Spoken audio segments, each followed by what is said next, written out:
Welcome back. Full Program Golf podcast with me, Josh Conlon, and as always, Stevie Mack in the studio. This is episode 30. Who'd have thought we'd have got 30 podcasts out of us and plenty more to come? Today, we're going to be previewing the Masters. What a week of golf, as well as just clipping off a couple of those nice trips that we've been on and talking a bit of golf across the UK and Ireland. Let's get into it.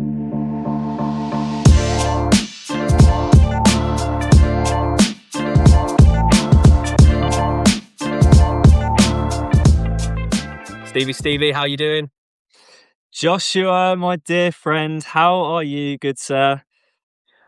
The sun is out. It is shining on us. And you know what? I feel like we always start with the sun and the weather, but so we should. We're in England. We don't get it.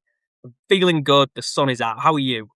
Yeah, I'm good. Yes, beautiful day today as we record this, and I think we wanted to say spring had sprung the last couple of weeks, but I think officially spring has sprung. There's some greenery on the trees. It's a bit firmer underfoot, and it feels like golf season. The clocks have changed. That's always a big one. Competition season's underway. I'm on the golf course at 7:10 tomorrow morning. It's a sign of things to come. It's a sign of the summer, and I can't wait.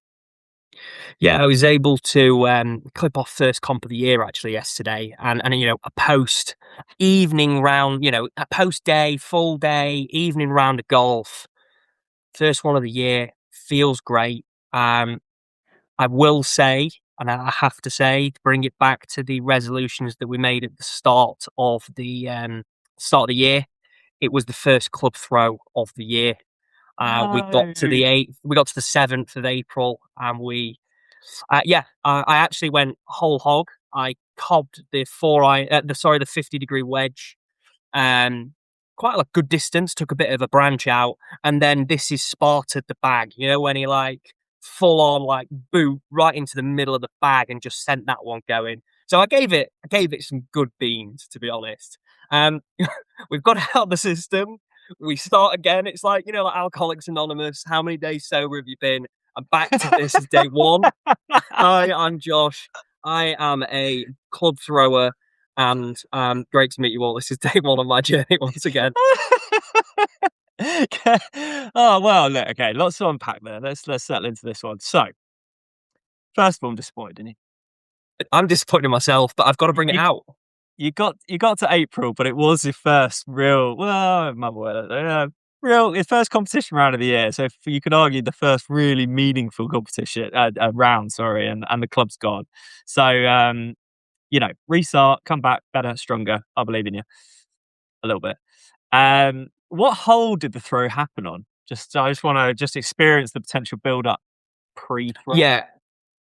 And you know what? It's a hole that I've got previous with. It's a hole where I've snapped my putter on. It was the 6th hole. I started, I didn't start well.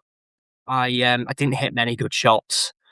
And I got to the 6th and I'd still not really hit a shot. And I finally put it down the middle. And I had, 138 yards in, hit a 50-degree wedge, expecting it to be fine. And just as it came out, it was a bit of a piss missile, really, and just sent it straight over the green, pulled it a bit as well, and knew it was left and long. And so that was where the club toss went. And then didn't hit a very good chip. I actually was trying to get too cute, chubbed it a bit, pitched it on, hold the putt for my bogey. And that was when This Is Sparta came out, and I just middle of the boot, middle of the bag. So you could argue there were two separate occasions, but I thought, you know what, we're on that same hole. After that, there were no more club tosses. I realised the error of my ways. The golf was heinous. I'm really excited to have my first lesson of the year, which is why the golf was heinous, because I've not been paying attention to the game. Our boy Sammy Truman, friend of the pod, been on the pod. I get to go and just go to the Guru tomorrow, and I can't wait. I have let myself down. I've let the viewers down. I've let the listeners down. I've let you down. But back stronger. And we will remember them. We will be back, and I'm not going to throw another club for the year. Can I ask, what was it? Just kind of, were the goals that we set just not forefront of the mind and the miss came and it happened? Or as you were doing it, did you know you were breaking the promise that you made to the loyal FPG listeners? I knew I was breaking the promise. Yeah, the Amazing. club could have gone every hole previous. So I'd argue that they were the reason it got to 6. They're like that is what it was. It wasn't the first occasion, and you know what? Over a longer period of time, I've been a bit like Happy Gilmore, where you start the club throw and you stop Yeah, yeah, yourself. yeah, It's yeah. like oh no, he's going to stop. I've had a few of those, so it was. It's not come out of nowhere, but it will not happen again. That is my commitment here on the 8th of April. Well, good luck to young Truman tomorrow. I think that's what we'll leave that on. Yeah, he's going to need it. It was appalling, appalling. Yeah, Nice. Well, I'm now 3 lessons into my little block, my little nice. improvement block that I'm putting into place, and it's looking good. I've put a couple of swings on video, which I feel like are some of the best visually I've seen in this 14-year journey that I've been on. Haven't spent a huge amount of time out on the course, which does worry me slightly. So I can't remember exactly the goal that I put. There was something about practice sessions. I've actually had quite a lot of practice sessions, but I'm probably not marrying enough course time with it. So out tomorrow morning, as I said, and the hope is that miraculously we're just better all of a sudden, which it's never quite worked like that, but you can dare to dream, can't you? So yeah, Stone Market Golf Club, 7:10 tomorrow. Let's see what we can do. Love it. Absolutely love it. Best of luck. Thank you very much. All right, let's get into some golf. So last week, final tournament before the Masters, the Valero. Couple of things that immediately spring to mind from it. JJ Spawn, absolutely no interest in him winning events. So good for him. Great eagle on 17, I think it was, and got the job done. But yeah, doesn't really do much for me. I thought McIntyre looked really good, fell away, didn't he? Was in good position, but as we'll move on to, do like him going into the Masters as a lefty. I know he doesn't fall into all these stats that we've been seeing, but good to see Bobby Mack with a bit of form. Aberg again up there, falls away on Sunday. So all in all, it was one of those ones that I can't say I watched a huge amount of it, and it was yeah, just the kind of almost like the bye week prior to the big one. Yeah, I think there's always a couple of good stories there in the Valero because there's people playing their hearts out for that last spot. Now, I was very surprised, and I believe I'm right in saying this, that they had to win. It wasn't just there is a spot available and the top finishing non-Masters entrant gets in. That's not the terminology I was looking for, but like I was looking at Matt Wallace, and I like Matt Wallace. I like that he also has heads off on the golf course. And he played his heart out. And I actually thought he'd got the winning score. When he got in at 16, I thought, you know what? Hats off. Especially when Spawn bogeyed 15. Um, I thought, brilliant, he's going to be in the Masters. And then, obviously, he didn't go on to win it. Spawn went on to win it. And they didn't cover in enough detail that means he's now not in the Masters. Because I was like, is he still in? Like, he's still the top finishing non-Masters player. But no, interesting. He didn't. I think I agree with you in many ways. JJ Spawn's not the most riveting winner. But wow, he likes to just drive a green and make eagle when it matters, doesn't he? He did it in the US Open. He did it at 16, didn't he? I think he made birdie in the end there, but hit an unbelievable tee shot. And then to go birdie eagle 16, 17 to take it by one. He's pretty good, Nads. And I've got, you've just got to go. He's seized his bollocks and he's just done it. So fair play. Yeah. Fair play. So I like that. I like that. You mentioned Bobby Mack. I don't know. I think his dress sense just kills me. Just kills me. I can't get behind him when he just wears the worst night kit you could possibly find in the catalogue. So, like, okay, yeah, whatever. Doesn't particularly float my boat. Oberg, he's just going to become a serial second placer the way I'm seeing it, and it's a big early shout. Is he going to go in the Shane Lowry camp, earn lots of money, have a great living, always going to be liked, perennial underachiever? Albeit, I'm sure he'd happily be in the Shane Lowry camp and take an Open. Yeah, yeah. Well, yeah. I wonder if you asked Ludwig right now, you were like, you get to win the Open, successful Ryder Cup player, couple other wins here and there, and that's your career. Do you reckon he'd sign off on it? I mean, you've got to, haven't you? He probably wouldn't because that's how he's got to that level. I mean, all of Mm. them have got to have elite mentality to be as good as they are. But you've got to. It's a seriously good career. It's a really really good career. He's an open. He's a major champion. I think you take the major out of it. No, you don't take it at all. But Mm. he's a major winner. Throw in all the hole in ones he's got at all these different places. You can have those as well. I'm gonna Winning take. part of the Ryder I don't Cup. think he would, but I think he should because I think in the end he'll win less. Yeah, no, I agree with you. I actually listened to him on the Four Play pod, and he actually came across like a really, really nice bloke. Ludwig. I was just like, he really like elevated himself in my world, and so I really am pulling for him a little bit more now. Really enjoyed the story of his mate from Sweden came over to America. Good golfer, grew up playing together, and Ludwig and told him that they were going to play Augusta on the Wednesday. And on the Tuesday, his mate was like, "Oh, like we got a free day tomorrow. Like, do you think we could maybe get a game of golf in somewhere?" And he just turned to him and was just like, "Yeah, it's actually already booked playing Augusta National." Could you imagine? Oh dear. That is sensational. That would be unbelievable. Yeah, Bobby Mack. Bobby Mack is the least Nike athlete I think I know of. Yeah, And he's always been nice, isn't he? I don't really see that marriage at all. He looks like I'm trying to think. He's the kind of person who'd be sponsored by Pringle. You know what I mean? Just like yeah. Or Stuart. pretty, yeah, just like average old school golf brand. Like feel like that would be more the making.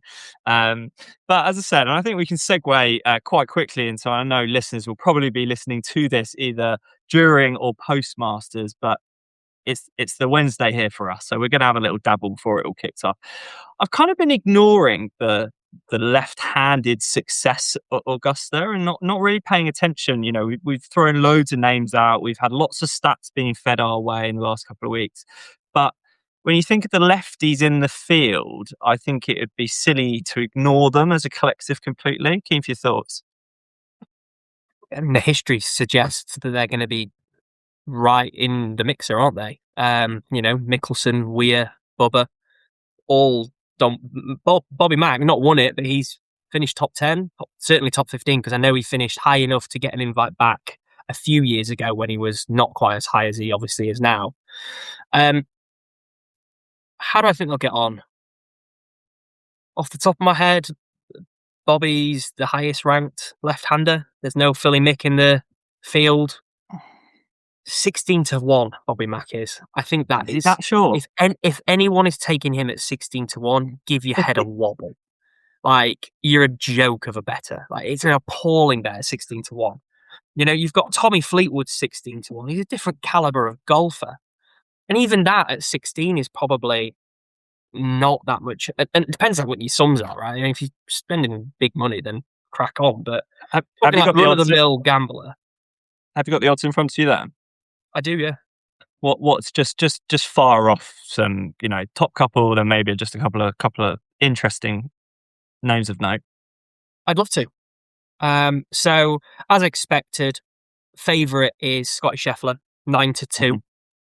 Then you move to John Rahm at 8-1, and then McIlroy and DeChambeau at nines. So then you sort of we'll do the top. I know that's four players, but we'll do the top six because then they're different levels. They've got Xander Schauffele at 10, and then Ludwig at 11, which I think again is crazy, but crazy short for a guy who is a cash machine. But and you know what? Each way, yeah, maybe okay. Cam Young at 16 is better value than Bobby Mack in my book. Justin Rose is in at 16 now. I mean, I've got some money on JR, obviously. And I've got him put in, obviously, I've got some money on JR. I've got JR at, what have I got him at? What have I got my boy at? There with me. As I find him, I've got him at 22. I'm feeling good about that. Feeling good Yeah, about my nice. boy at 22. We've got to back the boy. Some exciting names. I've actually got a few bets on myself. So let me tell you where I've gone. I've used a bit of the stats that we had, and then just a bit of a feeling in the gut. Yeah, I like the feel Um, ones. the feel in the gut. You know, it could have been something I ate dodgy last night, but I felt it in the gut, and I just wanted a few of them. So, um, and you bet, I've got a few. Like, I've Uh, really dabbled across the pen. So many will say Matt Fitzpatrick at 14-1 is too short. I would agree with them. Have I got money on him? Yes, I have, because I'm enjoying it. And I like the narrative that that brings. JR at 22. I got Colin Morikawa at 22. He's just, he's statistically the best iron player in the world right now. I got yeah, it's Paddy just Reed at hi 25s. I like Paddy Reed. So it's just how fit is Morikawa? That's the question. Yeah. And that's why you can't put him in your four for the sweepstake we've got, which we'll get onto as well. I said it on the last pod. I've got Nikolai Højgaard at 40-1. He will finish inside the top 15. I said it on the last one. I'm doubling down. He will do it. I've got my boy Sepp, just vibes in a way, just proper vibes in a way. 45-1. He's got a terrible record at the Masters though. Has he? Because stats wise, he's up there, isn't he? He kind of ticks a lot Stats of the wise, boxes. he's right in it. And then I've got three more, and you could argue I've got half the field at this point, but I've not got a lot on, and I'm just enjoying it. I've got Alex Noren at Yeah. 100. Wow. Like that. I've got Sergio Garcia at 125. Like, I'm not being funny. He's won there. Each way, it's just worth a dabble. And then I've got Corey Connors, 45s. Corey Connors doesn't know how to finish outside the top 20 at the Masters. He just doesn't. He's going to be thereabouts. There you go. Pick out of Like it. that one of 65 players that could win. Like it. Well, I was going to ask you for your three top picks, not necessarily the ones that your heart's crying for, but the ones that your head's asking for. And so there were some heart and head ones within there. Maybe if you just strip back and go, look, take the person out of it, take where they're from out of it. Like, who are your three top picks here? I like value because I'm not putting enough on to go for. I'm going to answer that with how I picked the. I'm going to go four if I may. I'm going to answer that with how I picked the sweepstake. So we have a sweepstake. One of our dear friends, Kurt, puts it on, and it's you've got to pick a golfer, data golf, top 1 to 10 ranked data golf, 11 to 20, 21 to 40, and 41 plus. So there's quite a nice variation, and with it being data golf, you get the live guys on there as well. So I went in the top 1 to 10 category, and the reason I'm using this as the example is because I think it'll give a couple of runners and riders, and then a couple of maybe outsiders. Yeah. So I've gone John Rahm in that first category. I think he's just been playing great. I think he's right up there.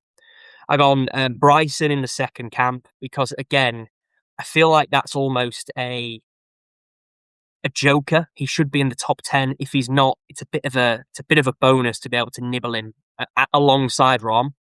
But I did fancy Morikawa. But again, to your point, how fit is he? Who knows? In the third camp, I was going Rosie. I do think he's good. I do think now at 14s, I think that's a little bit short. I think at 22, it's a decent value. But unfortunately, that he'd already been taken. So I've gone with Set, which I don't hate. At 45, I think I said I got him at. And then in the fourth slot, 41 plus, gone Paddy Reed, loves Augusta, knows Augusta, and actually he's pretty short at 25s, but I think it's pretty good value. And not out the four, but I've called him out, and I'm going to say it again. Good value at 40-1, Nikolai Højgaard. Nikolai Højgaard. Love it. Nice. Well, the onus is on me to get this pod out early enough so people can get these gems that you're spitting on the mic. Yeah, I agree with you completely. I think Rahm is the favourite. I think he is playing the best golf right now of the big boys in the world, and so Yeah. he is my pick if I had one. I love Patrick Reed. He was on fire at the beginning of this, and only a couple of weeks ago, really. When you look back on the DP World Tour, won at Augusta. Man for the moment, I think he's dark horse. And then I'm going to give you one other name that hasn't been mentioned. I was listening to Kevin Kisner speak about his picks, and he says Jordan Spieth is playing really, really good golf at the moment. He's just not holding any putts. However, he knows the greens at Augusta. He can get round that golf course. And so don't be surprised if the jacket is being slipped on Spieth, kind of out of nowhere on Sunday. 28 to 1 short. I just thought I'd bring up the odds as well and see where that was. But yeah, hey, he'd be a pretty popular winner, wouldn't he, amongst quite a few people. Yeah, Hence why it's 100%. popular. Outside the actual I'm not sure there's, with McIlroy and the Grand Slam done now, we've got no Tiger playing, is he gonna make the cut and all that? What's the narrative of the 2026 Masters other than the fact it is the Masters? I'm not really sure there is a massive one, and I'll be honest with you, I think the biggest narrative going into this week is Frankie Fleetwood hitting the green tonight? That is the question that is on the top of my brain and on the end of my tongue. Is he gonna do it? Uh, I'm sorry to say I couldn't care less. It yeah, it just doesn't do anything for me, that sort of stuff. Um, uh, Great if he does. If he doesn't, what a shame. Do you watch the par three? It'll be on in the background. Some years I do, some years I don't. When it got rained off, I think it was a couple of years ago. Before that, Yeah. I watched them all, and it got rained off. Champions League football tonight. I'll probably put the Champions League on. It's just the way it's dropping this year. Yeah. I'll probably catch it, have a look. He'll have a dabble. I'll have a dabble, but here and there. Yeah. I'm yeah, it is what it is at this point, isn't it? Like, I don't really get it. Like, no one wants to win it, and it's the old boys just trying to clip it to try and show you they've got it still, but they inevitably haven't, and someone who finishes in the bottom third of the tournament wins it every year. Final thought for it, which I thought was really interesting, and I just couldn't believe this is the case. So, Champions Dinner was last night. I read that the past winners have the option to order off the standard menu alongside the menu set by the champion. And I just thought that is absolutely bizarre. Could you imagine? I would feel so rude if whoever champion throws on a menu and you're just like, do you know what? I'm okay. And I'm just going to order the cheeseburger off the menu. I couldn't believe that was an option. It really made me laugh. That is wild. But if Bubba Watson's serving up that absolute dross fest that Oh, he tried to put in place, yeah. almost out of a lack of thought that's gone into it, I'd be like, you know what, mate, I'm going to order the burger off the menu, not have your burger or whatever the difference was. Like, you can do one. He, he served the same menu both times as well, which is just crazy. Caesar salad, grilled chicken, and I think it was like Like confetti that cake cake, or something. confetti Yeah, cake, yeah. whatever Confetti. that is. And I was just like, What I learned today, this morning, was that the past champion picks up the bill. So I about didn't that. know that. I always Yeah. wondered who picks the bill up. How is it? So clearly, Bubba just wanted a cheap bill to pick up. Clearly, Yeah, he's just yeah. tight. So No, whereas McIlroy's gone pretty whole hog, hasn't he? I still think the oh, best menu was Matsuyama's. What was unbelievable. Matsuyama's good. I think the Texan menus are always pretty good. Rams was good. Ram Garcia's were good. Yeah, that's definitely. I just thought McIlroy's was pretty solid this year, to be honest. But yeah, his will probably be the most expensive. I think Matsuyama's was the most expensive to date. Yeah, I and would I think the imagine wine's got McIlroy. yeah, I think with the wine, McIlroy will probably nudge that. But yeah, Mike Weir said he spent over 20 grand on his back in '04. So I think I just think this though, if you're in the field with a chance, like Rahm, for example, how tooled up are you getting on a Tuesday night before the Masters? That is quite close to game time, isn't it? Yeah, I think you're having a couple of glasses, aren't you? And you're just leaving it at that. Um, there's no Miguel Angel in there just quaffing his Rioja and cigars on the side. No, obviously DJ. Did you see the video that came out from DJ today? I believe again it was interview. He's tweaked his back, and they're like, "Oh, how have you done it? Was it swinging on the range?" And he was like, "No." They were like, "Oh, was it you know picking up the kids?" And he was like, yeah, we can call it that if you want. Yeah, we'll call it picking up the kids. And made it so obvious that him and Paulina have just been going at it and he's done his back. What a great guy. Just enjoy it. Hey, love that for him. What I don't love for him was the black tie on black shirt look underneath the green jacket. I'm sorry. I'm actually sorry. there were some bad shirt tie combinations out there, but like that was by far the worst. That was criminal, and actually should have lost his spot in the Masters for it. The other one that I thought was criminal, and actually has been mentioned on the pod, if Spieth is in with a chance of winning, he should just be DQ'd. The purple on purple was also Yeah, just not okay. yeah. Yeah, no. Anyway, what a week it is. Masters week. We're here kicking off tomorrow, and I can't wait. And hopefully it's a good one. Like if it can be even close to the drama of last year, that'll be unbelievable. And obviously we're crossing fingers. Justin Rose winner. And if it can't be Justin, Fleetwood will be fine. But either or, I think. Right, we've got some golf to chop up. You are just back from the Emerald Isle, and I want to hear all about it.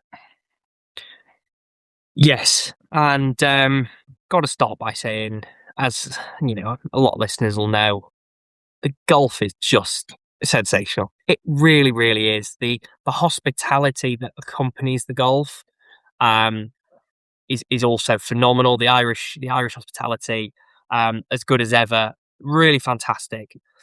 So yeah, I was staying with obviously my girlfriend, whose family are in Westport. Great town, very good fun. Actually, one of those towns that quite a few stags go to and hen do's and go to because it's really fun. There's lots of pubs, lots of, right on the west coast, County Mayo, right in the middle of nowhere, really. Where are you Flying to flying Knock into? Airport, flying to Knock. It's about 45 minutes from there. Island West Knock. Um, and that is, yeah, you're probably saying you're about 2.5 hours to Shannon, which has the US flights into it. So you're north of Shannon, you're north of Galway. So you're sort of in between where we've coined the Wild Atlantic Way south and the Wild Atlantic Way north when we think about where we've got those loop inspirations on the FPG page. So being in the middle of there, I thought, you know what, I've got to go and try a little bit of both. So yeah, managed to clip off 3 different courses. Cairn, Enniscrone, and then Trump International Island, formerly known as Doonbeg, in that order as well. So Nuts. I want to start again by saying, what, just sensational, like really, really good. You've obviously got Doonbeg is down in the southwest, much closer to your Trelease, your Ballybunions, right in the mixer with. It's not far from Adair. You're right in that camp of tried, tested, known venues that people are travelling for. Cairn and Enniscrone are right out on a limb. They're on their own. They, as I mentioned, it's probably a good 2.5-3 hours from a Doonbeg by car. Of course, they've all got helipads, lots of ability to helicopter around. We can sort that. What to do? Not there yet, are you? No, not there yet. So I didn't need to be. Yeah, I didn't need to be. I was based in the middle, so I was popping either side. Um, right out on a limb, and what that gives it is that feel of it's almost that unpolished diamonds. That you get better value. That it's not as expensive because they're still. It's almost like what I would anticipate the Trelease, the Ballybunions to have been 10, 15 years ago. Mm. In that there's phenomenal value, but the golf is still just sensational. They've just got to entice you in because they're so remote. But part of that remoteness is why they are so good. If I start at card, if I may, and I'm going to talk in order with that, and this is a bit of a monologue, but I just want to go on because I can't explain how good that golf course is and how good the golf in general of the 3 I played was. I'm sat looking at my notes of Cairn. It's the 9th ranked golf course in Ireland, Republic of Ireland. It has the largest dunes in Europe. And right from the get-go, it's 3 9 holes. So really interesting. And Fiona was phenomenal there, the general manager there. She was fantastic. I want to give her a shout out because the hospitality there was sensational. Told me all about the backstory of Cairn, how the Wild Atlantic Dunes course was created, and they previously had the famous course architects Hackett, something Hackett. They've got the Hackett course. That's ended up being 9. And they've now got this Wild Atlantic Dunes 18, which every hole you are just wrapping through these different dunes. You can't really see other holes, and you've just got these steep banks on the side. You've got views of the sea. It was, and it got crazy windy, but got a blue sky day, beautiful condition other than the wind, which you can live with on a links course, right? I can't recommend it higher. I messaged you, didn't I? I think I was about 3 holes in, and I was like, "Holy shit! I think I might have a new top 5 golf course." That's how Well, good it was. It was so good, so good. so I've not been over to the West Coast, so it's my understanding is, yeah, the dunes are much bigger. It feels kind of wilder than it does in Scotland. 100%. Yeah, I would say it's you know you've got the English links courses that are the flattest. I would say you've then got the courses that I've played, and I haven't been up to Aberdeen. I've played Dornoch further up. I haven't been to Aberdeen, where it looks like there's some real pretty big dunes and good area with there. But my experience of golf in Ireland, having been on Tralee, having been on Ballybunion, and now being on Carl Enniscombe, Doonbeg, is that yeah, the dunes are just bigger. The landscape is just more spectacular, and as a result, the vistas are sensational. We've said it before, big vista guys. The golf courses are brilliant. The hospitality is fantastic, as I've mentioned. But these courses in particular were a little bit wilder. I would say Doonbeg, not so much. It's a trump course. It's manicured to perfection, even at the end of March, early April. They're hosting the Irish Open. I'll get onto that there, but you can tell that that's a course that's styled slightly differently than the Carn and the Enniscrones of the world. But yeah, a little bit wilder, a little bit more severe in their drops and slopes and dunes, and just an all-round phenomenal experience. Love it. So Caen, how far away was the drive to get to Caen? Like, and maybe if you're in a central location coming on a trip, like how far are you actually having to go to get to Caen? So from Knock, I'd imagine it's about an hour and a half. And having chatted with Fiona there, a lot of the people that are going to Caen, and what we're seeing is really you'd play Caen, you'd play Enniscrone, and then you'd probably head north up towards your Narran and Port News, your Uzzerpennas, your Ballyliffins, and you'd move it there. But you're talking still a good to Caen to Enniscrone. Sorry, you're probably talking for an hour, call it an hour. But then you're looking at a good 2.5, 3 hours to then get yourself up to Uzzerpenna. So it's a really good drive, and that's why it has to be sensational, because it is out in the middle of nowhere. Um, as I said, I can't recommend enough that the drive is worth it. Get in the coach, get the heli if you're lucky enough to be on the heli, and just put yourself there, because it's so worth it. Love it. All right, so hit us with a bit of a course and a 3Ps rating. So I think if I played the course in the summer and it had been in slightly better, like summer conditions, it was still on the edge of winter. They had to have the greens a little bit longer just because of the wind. I mean, they called off the medal on the day. Like it was, if they call off a medal there, it's humming wind. So I'm going to give the course a 4.5, but I think it's a 4.7, like just in the 4.5, but like right up there. I loved it. I thought it was sensational. Um, they The pro shop's cool. It's right under the dunes, and it's kind of cut into the hill, so it kind of looks weird. It's Really? it's really cool. It's nice in there. Um, Great kit, great merch. I don't love the logo, but I think the logo is it's good. We'll get on logos when I get to Enniscrone, because wow, that might be the worst logo in golf. But it's okay. So the pro shop is decent enough, and then they've got full grass range. They've got a short game area. They've got an extra 9 holes that you can go and play as well, even if you just wanted to warm up. So I have to say that the 4Ps probably a solid 4 again.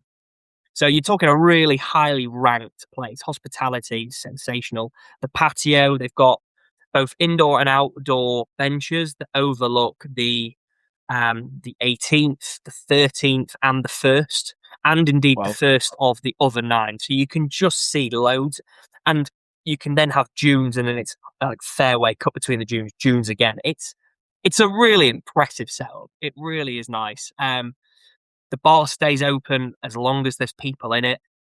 Just great things like that. Just what you expect when you go to Ireland. You want to sit there and drink Guinness? You can sit there and drink Guinness. You want to go outside and play some more golf? Crack on, go and enjoy your golf. You want to go to the local bar restaurant? They've got it all set up.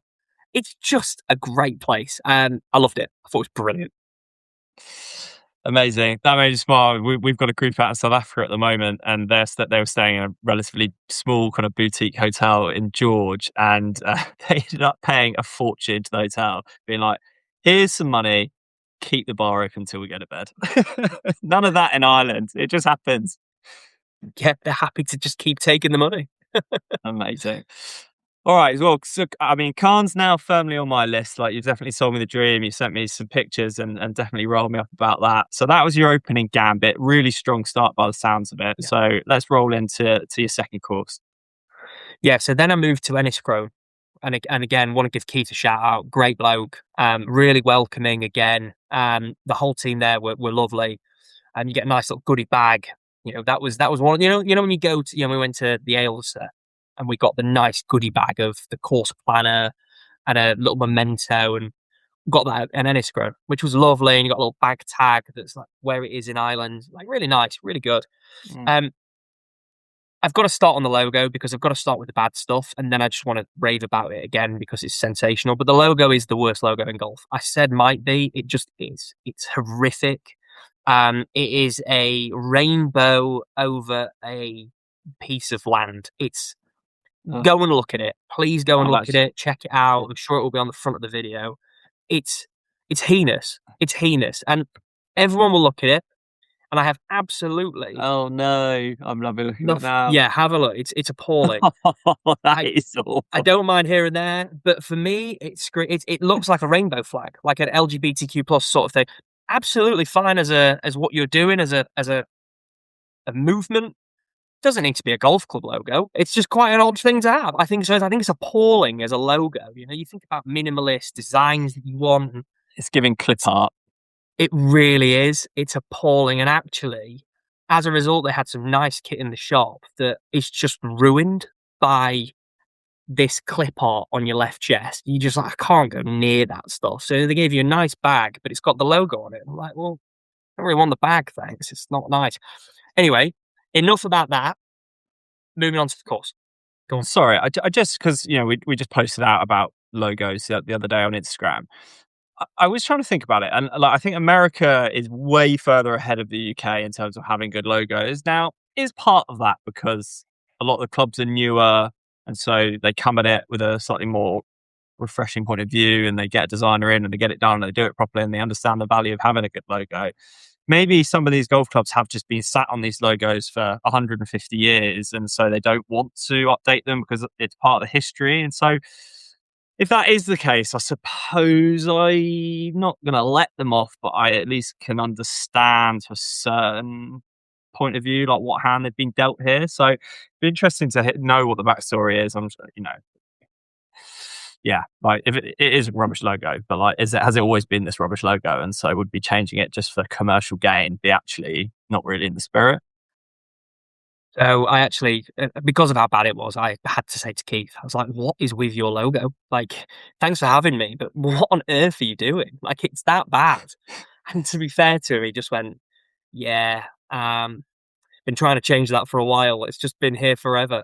Can't get buy-in. So he knows, bless him. Oh, that's good. I So like that's quite funny. Yeah, and that. even their GM knows it's not the best. But when we then get to the golf course and we start talking about what is like worth going to, oh wow, what a golf course! I mean, I mentioned Carn is number 9 in Ireland, Enniscrone is number 13 in Ireland. So we're talking two courses that yes might be a little bit off the beaten track on their own, so worth going and taking the time and going to play them. You know, the quote that Shane Lowry said, and it's on their course planner, is the best course in Ireland off the beaten track. And whilst I don't quite agree with him because I do think Khan just tips it, and that's my personal opinion. I thought that the golf course at Enniscrone was sensational. I mean, you start off with this dogleg right par four with the out of bounds on the left, which is then the range. So people don't love into out of bounds, but on the right, and then it goes sort of dogleg right into a dune that then has an amphitheatre of this par four, and then you go into the second, and you've got par five, sort of snake goes left, goes right, kind of bottlenecks in, so you kind of have to lay to a shoot and go up par three, then third par three, and they're all through these dunes. So you just start on this like outrageous set of holes. You just go, oh my god, this is going to be a joke. Now, the reason I don't quite think it's as good as Khan is that Khan had these really beautiful holes through the dunes throughout the 18 on the main 18. The other nine, slightly less so, but that's not what we're ranking. You know, that's just an added nine. And don't get me wrong, Enniscrone also has another nine holes that you can play just on the side. And so all of these places you could spend a full day at and really enjoy it if you were going off the beaten track to go there. It's a full day experience. But Enniscrone, between the 5th and the 11th, goes away from the dunes. And whilst they're Mm. okay holes, there's a like 5 is okay, 6 is okay, but then you kind of go like 7 and 8, you could be anywhere. They're a bit poor. 9 and 10, you've got then the sort of the river comes in, and you've got a bit of water on your left, and you're kind of on a bay, and it's okay, like it's cool enough. But so you've got 6 holes really there that aren't as good. You know, you've got a third of the golf course is not as good as 2/3. So you've got It's one to almost four giving electric.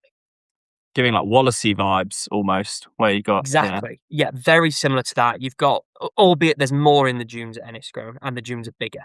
But yes, exactly that. You've got the drop off in the holes at Enniscrone was more than Carn. Like the bad hole at Carn was still like a good hole, whereas the bad hole at Enniscrone was just average. But then hmm from 11 in, it's just electric again. It's just outrageously good. So you've got 12 holes of just going, wow, this is outrageous. This is such a good test. Great combination of tough par five, easy par fives, long par threes, big drop offs, short par threes, drivable par fours, tough par. Like it's got everything, and they're all cut in between the dunes. You've got dogleg left, dogleg right, a couple of straight ones. Like everything is tested. It's brilliant. It really is brilliant for the most part. I, I can only say it's worse than Calm because it's got a few weaker holes. Nice. All right. Well, let's. How does it shake out on the numbers? I'm going to give it a 4.5. So I know it's going to come out the same as Calm. Look, at the end of the day, it's 13th in Ireland. It's still brilliant, and it really does warrant a visit. Where Calm's a 4.7, this is maybe a 4.6, a 4.55. You know, it's still above the 4.5, but we're talking halves, don't we? So that's Yeah. where it's at. Um, in terms of the club, the three P's, I'm going to give a 3. I've full practice facilities, great practice facilities, hmm nice grass range, really good short game area, patio's decent. But I've actually knocked marks off for the logo, so it's getting a 3. It could have even got a 2 just because of the logo, which means that it's actually losing points for its pro shop, which is no reflection on the kit in That might be the first time we've ever had that. there. Yeah, Minus points. Do you know what? I mean, there's a world, and we'll take this off pod, but there might be a world where we have to start allowing some more decimal point variations, because I feel Mhm. like we spend our whole time being like, it's a 4.5, but actually it's a 4.7. And do you know I what? agree. I agree with you. It's our scoring system. We do what we want with it. So, like, hey, End of. no, end up. Love it. All right. So 4.5, 3, 7.5. But by the sounds of it, from a pure on course experience, it's right up there alongside Yeah, Khan. absolutely. It's brilliant. Yeah, it really is brilliant. Right, and then Both and then worth going to. And then I'm almost most interested by how then Doonbeg slots in, 'cause I got the gist from you that Khan and Enniscrone kind of are the same kind of thing, while Dune, Irish golf courses. Now, geographically, obviously Doonbeg in a similar spot, but has the Trump influence, so really keen to understand how that kind of, shakes out in the result. Yeah, so instantly you go to, I stayed on property, and again, what a call out Marie, sensational. Um, the hospitality was fantastic, and everything that you want is there at Trump. It's a five-star resort hotel because it is. You've got the cottages that are sensational for like groups of guys, groups of whoever, but just rowdiness because it's a slightly bit further away from the main hotel building. It's got its own putting greens down there, all free shuttle service, doesn't matter. But they've got fire pits, they've got barbecues, you can get people to send out steaks and cook them for you on your barbecues whilst you're putting away. Like, really good, well thought out setup, right? You can then go into the courtyard, which is just off the hotel, right next to the hotel. You don't need a shuttle, like, you're right next to the hotel, but really big sort of like lodges that have like a couple of rooms in them, like full kitchen, lounge, downstairs toilet. You know what I mean? Like it's like a full little cabin type vibe. Similar to what it felt like when I went to Bandon and that sort of thing, and that sort of vibe. Again, great for like families, great for groups who want to maybe do like four to a room, and you can kind of do that. And then you've got the suites and those in the actual hotel, which again is a step up once again, and they give you that ocean view. And again, you can have four bed suites in the hotel, and that's you're in there, and you get the full treatment in there. So instantly, you Where come on property, and it's just a completely different experience to what you're seeing at Carn and Ennisgrove. where did you find yourself? Placed up for the night? Slotted in the courtyard, right in the middle, got a feel for it all. Um, yeah, it didn't need the full family. It wasn't taking a full family, but just it's always nice to have a lounge. You can just go and sit in the lounge and just put your feet up. Yeah, slotted into the courtyard, which was lovely, very close to the breakfast, which is always a good start when I had an early tea time at Doonbeg. Um, Doonbeg there. They've then got a couple of restaurants on site. So you've got the Trumps Bar and Grill. It's got some TV, got the sport on, had some of the golf on.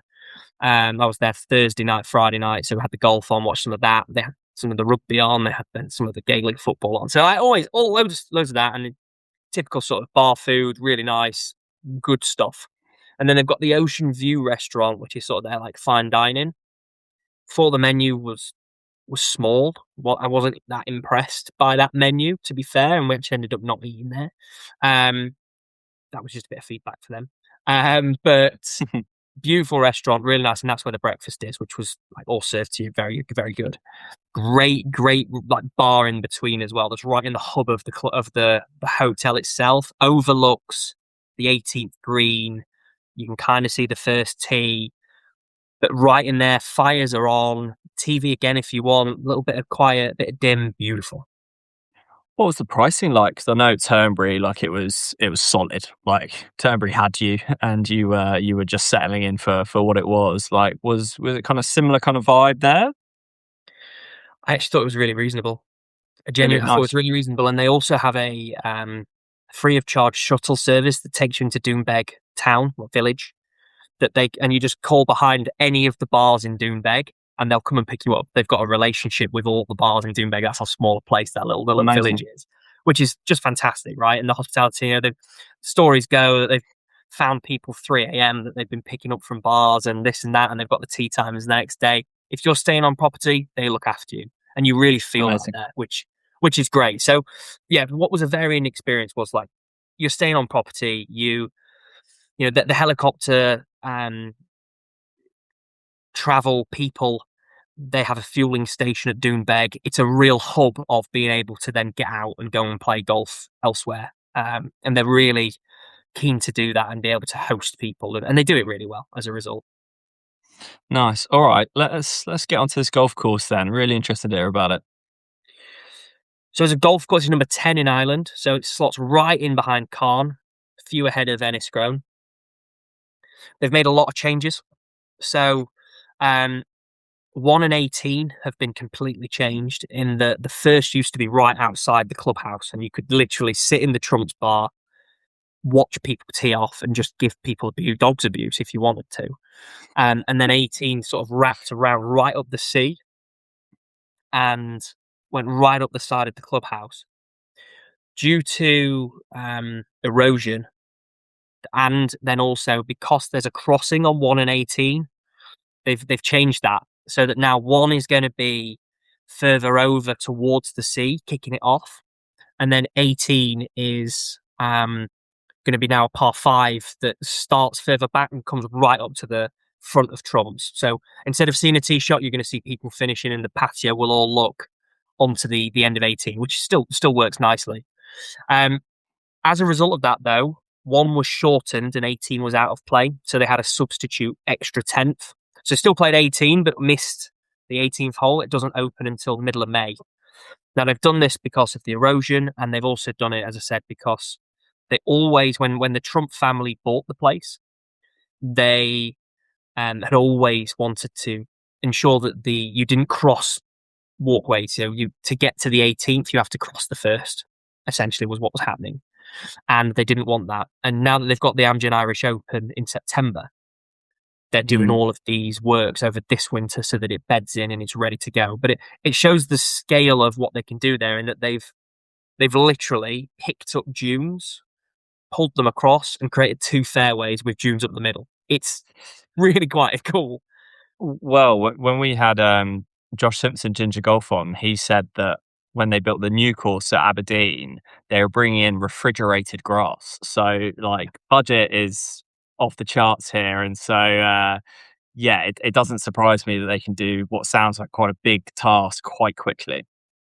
Yeah, absolutely. And the reason that I said all of that when you asked me where it fits and what I thought of the course is that I had it 3 out of the 3 courses. I have it going Cairn, Enniscrone, Doonbeg. But I have to caveat that with that I haven't seen what are probably going to be 2 signature holes of Doonbeg, like in their glory. Yeah. And so I want to be fair to that, in that it might be completely different. It might be 1, it might be 2, it might still be 3, who knows? But we're talking 3 really top tier tracks anyway. Even being 3 is 13th Island. Okay, so to be clear, you're saying that if 1 and 18 are both like out of this world golf holes, then the other 16 were good enough where you could make an argument that that's it. So we're talking about really fine margins between the three. Yeah, absolutely. Yeah. The thing that the Trump courses, we saw it at the Ailsa, I've not played the Aberdeen ones, but like all of it's pristine. It is there isn't a grass like cut out of shape, out of way. Like all of the paths through the dunes are just perfectly like beautiful grass cut to the same length, clean, all goes one way. All those small things that you don't even realize you notice until you play Carn and Airstrom, where it's slightly wilder. You get on Trump and you go, wow, this is manicured like to the tits. Are the Um, dunes still kind of as significant at Trump?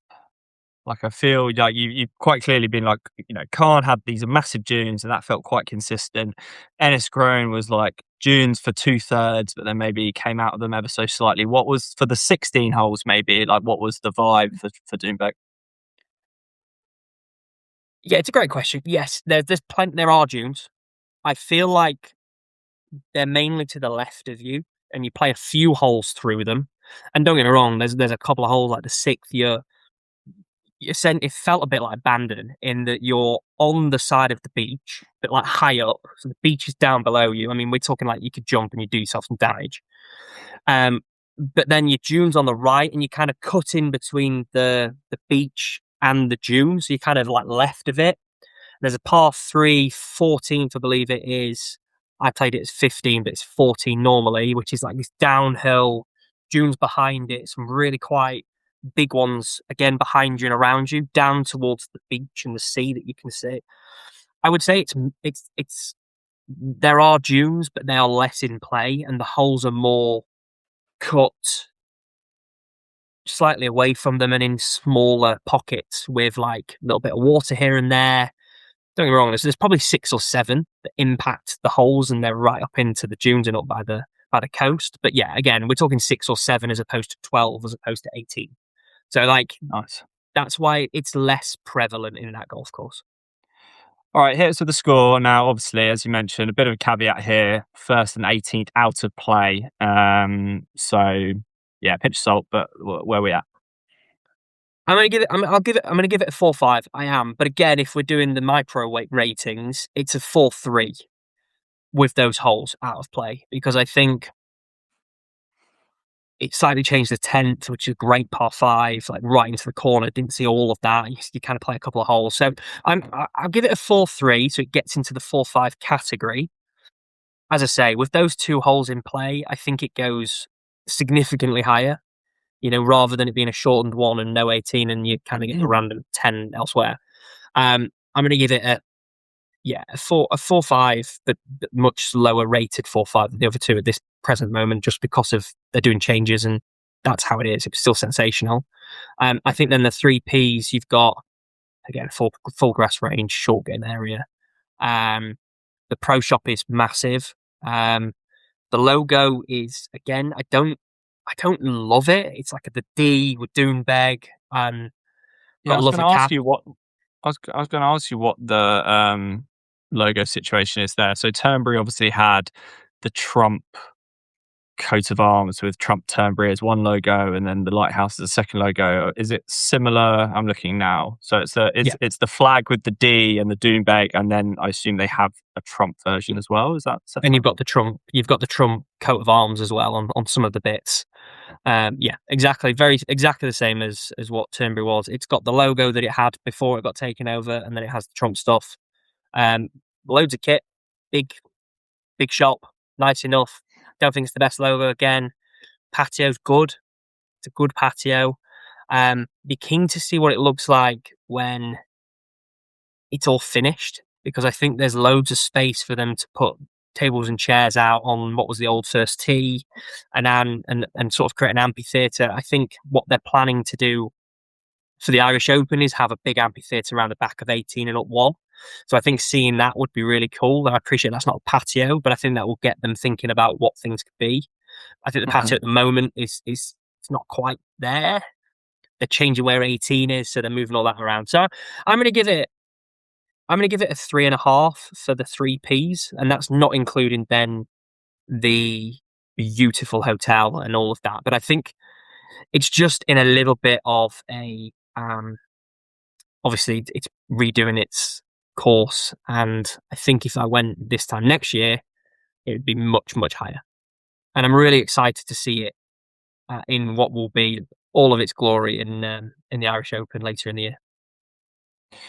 Nice. Well, like I said, it sounded like a hell of a good trip. I think even though it's quite spread out over that part of the world, the golf experience that you get just seems to be on a almost unrivaled level. I would say I've not done it, but I just thought what I'd just ask you to do, maybe not in as much detail as the ones you've just done, but I know you have also done Ballybunion. I know you have also done Trolley. Maybe just a couple of notes on each of those, and maybe where your scores are for them as well, just so you give a bit of a more rounded picture. Yeah. Trilly Ballybunion, there's a ferry from Doonbeg that goes straight to Ballybunion as well, Ballybunion Trilly area. So it on the map, you think you've got a 3 hour drive. You haven't. Just get the ferry or get the helicopter. Like so much cheaper, so much quicker. Runs until 8 o'clock. Goes to Doonbeg, so you can really clip off those 3 courses in a lot shorter space of time than maybe what the Google Maps or whatever maps brand you use. And we are Good to not know. Google affiliated right now. Um, I got an all-time day at Tralee. It was shorts, t-shirt, very little wind, middle of July.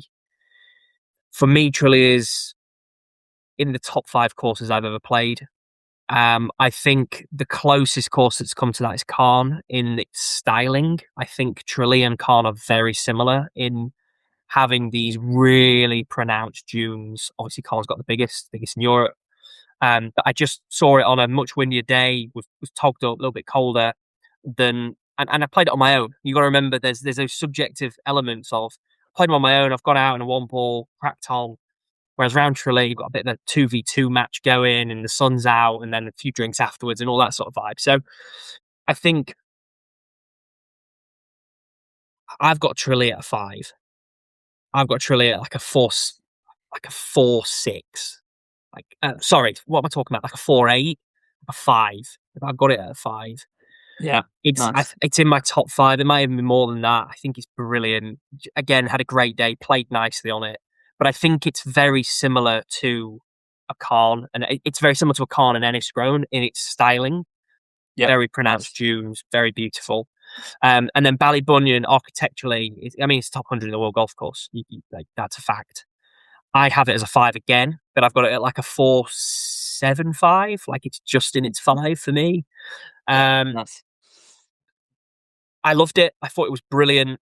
Um, the way I would rank them would probably be, and you've got to bear with me now, it's been a few years, I'd probably go Tralee, Cairn, Ballybunion, Enniscrone, Doombeg. Boom. There you go. That is the insight everyone wants to hear. And by the way, all of them are phenomenal. Like, Yeah, Doombeg at I mean, 5 is not like a 5. It's not like a fifth course or fifth choice. If you end up going there, like, someone will turn around to me and go, "That's number 1." Like, they're all that close. They're all sensational. yeah, and other ones to throw in there. Obviously, you got Adair having the Ryder Cup, slightly different styling. Obviously, inland course, but Waterville, Hogs Dukes. Heads, Old Heads. Like, I mean, there are a lot of unbelievable looking golf courses. I'm absolutely go Aspin to get out there, and just from what I was seeing on emails, like, they rolled out the red carpet for you. They looked like they were so hospitable, and I just think that is a good omen for what they probably are like with groups as well. So I think if you went over there, you'd just have an unbelievable golfing experience and an unbelievable off course experience. And so it could be the ultimate golf destination. Like, it really could. I think, yeah, you're hard pressed to find somewhere. Maybe it doesn't have quite the history with Open Championships and stuff like that, but I mean, what a spot. Yeah, and anecdotally, just to sort of say as well, just to add, is I played with a couple of American guys on Doombeg. Great guys, Rob and Ryan. Shout out to those boys. They'd been over quite a lot of times in Ireland, quite a lot of times in Scotland.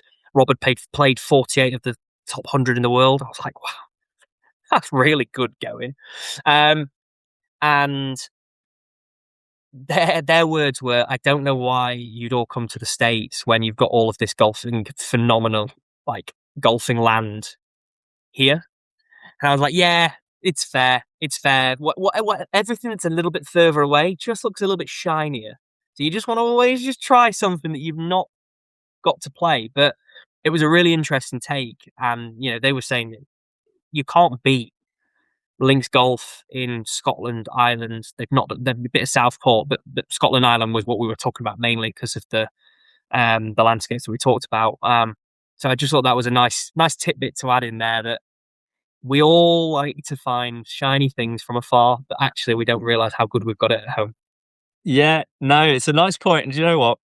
Quite a good segue, I think, to a little bullet point I just wanted to talk about before we head off. I watched a video from, I think they're called Golfy City on YouTube, and they'd done an hour YouTube video basically reviewing their stay at Sand Valley, which is where we're going to in the summer. And let me tell you, I am frothing at the mouth to get out on that trip. Like, I am so excited, and like you said, it's a big shiny toy over in America, and the courses just look so varied. Now, obviously, with you've gone on this island trip that could have been with 8 people. Let's say, obviously, wasn't you by yourself, but like hypothetically, you have played 3 golf courses which stylistically are from the same tree, maybe from Yeah, a different branch, but like the same tree. What's so interesting about Sand Valley, what I'm really excited about, is they all look so different, the courses. And it was the first kind of video I've really taken in where you've got Mammoth Dunes with the huge dunes, you've got Sand Valley, which seems to be a kind of bit of a blend of everything. Sedge Valley is more like your Surrey Heathland, like English Heathland golf course. And then you've got the Lido, which is just really quite an abstract design by the looks of it. And just the on-site cabin, like the whole shebang. Like I haven't done it. I know you've done Bandon before, but I'm just so excited about it. And it's just like the little things, like they've got like a taco shop when it's just like $1 taco. So unlike where, I griped a little bit about Turnberry and you're paying £18 for a brie and bacon toasty. Sand Valley obviously just charge you up front and subsidize the food and then just make it really cheap. And I personally think that's the way to do it, because let's all be honest, when you pay a deposit 7 months in advance, it's basically free by the time you get there, isn't it? And so then when the food's only $1, you're just like, oh my goodness, what unbelievable value this is. Little do you know, you've just paid 15% more than you need to when you booked it in the first place. But anyway, I know it's quite a long way away at the moment, but I just wanted to speak about it because I'm so excited about it. I can't wait for Sand Valley this summer. It's fast approaching. I mean, we're only 3 months away. Yeah. Like it's not that far away. Yeah, it'll soon be with us. It's going to be sensational. Really excited to play it. Really excited to also throw in Erin Hills there that we've got lined up. If anyone at Whistling Straits is listening, we've been trying to get through. Been a nightmare. Can you sort it, please? Like, we're going to throw that in as well. So yeah, there's going to be some really good comparisons being able to be made. I'm really excited to be able to see how it compares to Bandon. Um, because for me, that is the ultimate destination. And if they can come anywhere close, then they've done a phenomenal job. Don't get me wrong, we've not done the Cabo, a couple of Cabo bits and things like that. I want to see those. Yeah, I'm really excited to see it. Really, really excited. Yes, excited indeed. And then just wanted to leave you with this. You mentioned like courses in your top five, and that's obviously a list that's kind of brewing and churning around in Josh's brain on a day to day, I'd imagine. I think a secondary list, which I'm just trying to form at the moment, is a list of hidden gems, ones that just you get it's just unexpectedly good. You get taken off guard by the quality of it, and I think it deserves its own list.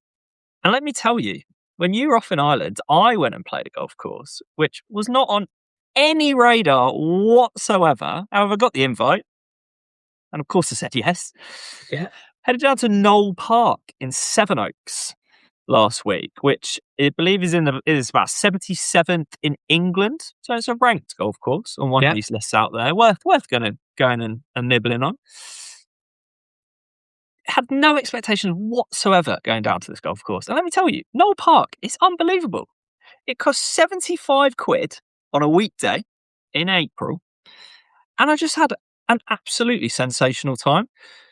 The closest thing, I was trying to think of what I could try and compare it. So it's in this 1,000-acre old deer estate, medieval deer estate. They've got this huge estate home building complex. Like it's more than just a single building in the middle of it.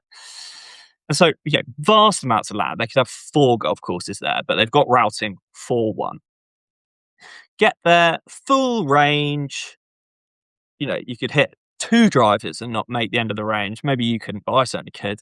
Short game area, putting, all the rest of it, and then you tee off.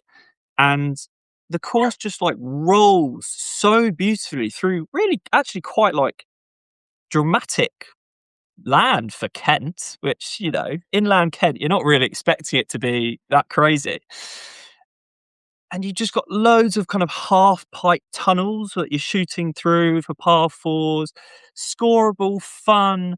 You've got deer running around everywhere, trees kind of lining. It was honestly like, it was unbelievable. The closest thing I compare it to, it was kind of gave a little bit of Hollingwell kind of vibes. Hollingwell felt quite wild, and the holes really like worked with the land really. Yeah, and so it wasn't quite as gorse and heathland lined. It was parkland, but just a really, really great course, and one of the best hidden gems that I've played in a long, long time. And so not far from London, and so if you ever get the chance, Knole Park is well worth doing. Yeah, well, we're going to have to tick that off. And I agree with you. I think whilst we all talk about what's our top 5 and the big courses that we all want to tick off, there is something really beautiful about being pleasantly surprised, excited, enjoying a lesser known hidden gem that's just really looking after itself. It's doing the best and I'm not trying to be patronising here with any of these courses. It's doing the best it can with the piece of land it's got. It's in great nick. It's been fun, great welcoming, and they're doing everything that they should be doing. And it's a top 100 in England golf course as a result. And I think that golf is getting very expensive. I think that's one of the things that we're all experiencing. Finding these hidden gems that are at 75 quid. No one's going to say it's cheap in the grand schemes of life, but it's cheap in terms of a golf fee, which is scary. And I think it's only going upwards. It's really pleasant to get those experiences and experience that. So I love to hear that. Let's keep some segments on top five hidden gems, biggest hidden gem of the year, wherever we're at. Let's keep plugging that because they're the unsung heroes of the golfing world. They are indeed, and I think we'll leave on this point. I really truly believe this. If you're in the UK and you want to go play new golf courses, April is the month. Weather's turned, conditioning's looking really, really good, and a lot of golf clubs jump up to their summer pricing in May. So if you're looking to play new places, go and clip a couple in April. It is the month to do it. Yeah, ditto. Nice. All right, mate. Well, good to hear. Glad you enjoyed Ireland. Enjoy the Masters. Be interesting to see if any of your picks come off. I hope they do for you. And as ever, we're Full Program Golf, Instagram, TikTok, YouTube, and I will see you, Joshua, in the next one. See you soon.